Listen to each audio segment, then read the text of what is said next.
Hey guys! Today I'm going to be filming a paranormal story time for you guys. It involves a warehouse in Kokomo, Indiana that I've been to 2 times, speaking of. Once was with, I'm repping today, the Indiana Ghost Trackers, which I am actually a member of, even though I don't live in Indiana right now. My parents do, and they are a part of the organization. They go on hunts, they do investigations, they do usually around Halloween time, they'll do like a fundraiser type hunt. People can spend a certain amount of money and get to go on a investigation or a hunt at a location, which is pretty awesome, and they do it to raise money so that they can buy new equipment and all that stuff. One of the times that I have been to the warehouse was on one of those fundraiser type things, but the other time was an actual hunt / investigation. Now the group had been to this place quite a few more times than what I had been, and once Mom and Dad told me the kind of activity they were seeing and the evidence they were catching, I was intrigued, needless to say.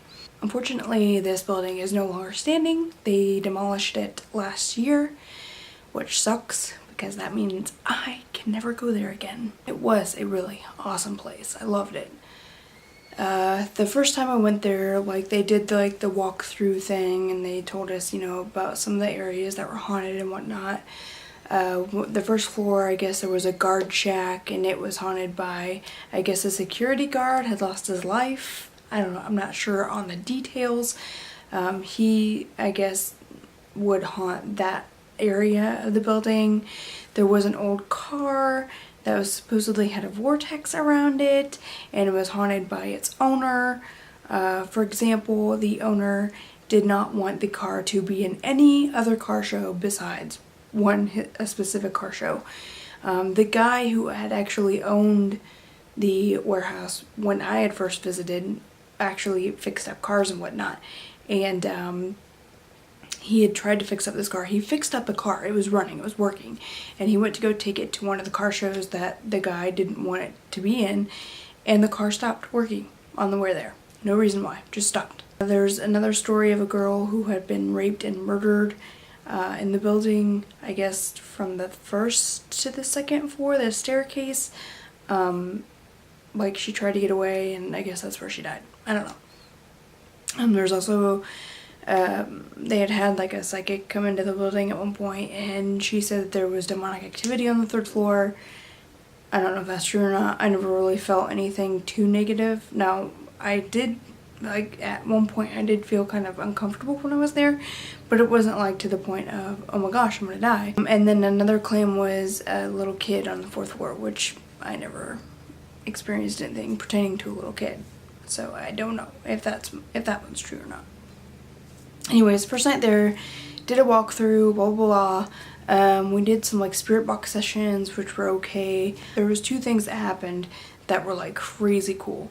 One thing that happened was you would look at the end of the building, and you could see there was a little bit of light coming in from the street lights and whatnot, but it wasn't crazy bright. It was mild, and you could see people, you could see shadow people walking in front of the windows. It looked like there were people down there walking, but nobody in the group was down there because they were all at the other end with everybody else. So it was really weird and crazy, and I'd never seen anything like it. The second thing that happened that night was it was just my mom, one of the other guys, my dad, and I were walking on the 2nd floor.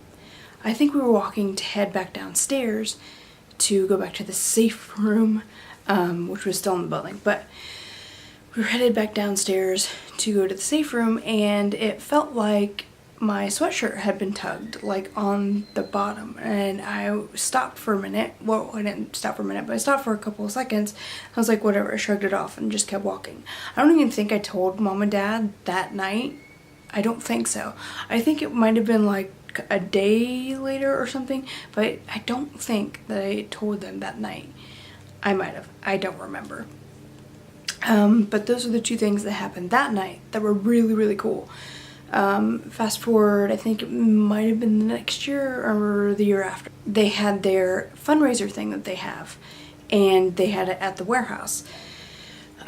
Basically the same thing, but they wouldn't really take people on like walkthroughs and tell them the story of the building. There's too many people to be doing that. So what they did was they just sectioned us off into groups and let us go on our own. Now this one we did, and I think more spirit box, which was okay. And the only other thing that I remember from that night is we were in, I think the second or third floor had like a bathroom, because when it was used as a factory, it was a car factory, so they had like a bathroom or whatever, so people could take showers or whatever and go home, so they could, you know, wash up before they went home. And we were in the bathroom, and I had my back to a wall, and there was nothing behind me. There was, I definitely know there was no pipe sticking out or whatever, but I was sitting there and we were doing an AVP session, and I was just, you know, just zoning out basically, and I smelled roses. And the thing is that I didn't think that there were any roses. There could have been rose bushes maybe outside of the building somewhere. I'm not entirely too sure, but I was smelling roses like in the room, which was very weird because there is no roses in this old abandoned, you know, warehouse. So that was weird. And then maybe about a minute to 2 minutes later, I felt what felt like somebody tapped me on my shoulder just twice. It was really, it was just, you know, it wasn't too rough and it wasn't too light, but I froze for a minute and I was like, okay, whatever. This is the second time I've been touched in this location. But yeah, before we left the room, I said that I had been touched. I had been tapped on the shoulder. So that's why I turned and I wanted to make sure that there was nothing hanging from the ceiling, and make sure there was nothing, you know, behind me, sticking out of the wall. All anything I could think of that would cause that instead of paranormal. I was literally trying to figure it out, and there was no explanation. There was nothing around me. There was nothing hanging off the wall. There was nothing. So that was kind of cool. Other than that, nothing really ever happened to me there. At one point, some female investigators, when they were up on the 3rd floor, there's a catwalk on the 3rd floor that actually goes from this building to another building, which we weren't allowed to go into that building because I guess it was too, you know, falling apart and everything. But there was a catwalk, and I guess at some point, for some reason, women that were like in the group who would be on the 3rd floor or be near the catwalk or even on the catwalk would say that they were getting the feeling of wanting to jump off. So that's why I think for the fundraiser that I had gone to, they said that no females were allowed to be up on the 3rd floor without a male present. I'm not sure what that's all about. Who knows? We may never know, which is another thing that I had called mom and dad at one point, and I was like, do you think that the spirits who were in the warehouse, do you think that they're still at that location?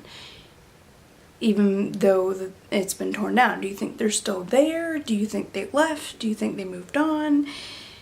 It's just something that I'm really curious about, and I'd love literally to know. You know, that's why hopefully at some point when I go back up there, I can get mom and dad and we can drive past the area and see if we find out anything. Maybe I'll vlog it. That would be freaking cool. But we'll see, because I don't know when I'm gonna be able to get back up to Indiana, but hopefully I can remember. So more paranormal story times coming up, more unboxings. Don't mind the background. It is seriously, I'm still in the process of getting everything, going through everything and figuring out where I want everything. So that's still in process. That's you know, that will hopefully be done hopefully soon. We'll see. That's it for this video. I hope you guys enjoyed. If you liked it, give it a thumbs up, and if you want to subscribe, go ahead and hit the subscribe button and click the little bell for notifications, of course. And I will catch you guys another time. Peace. See you later.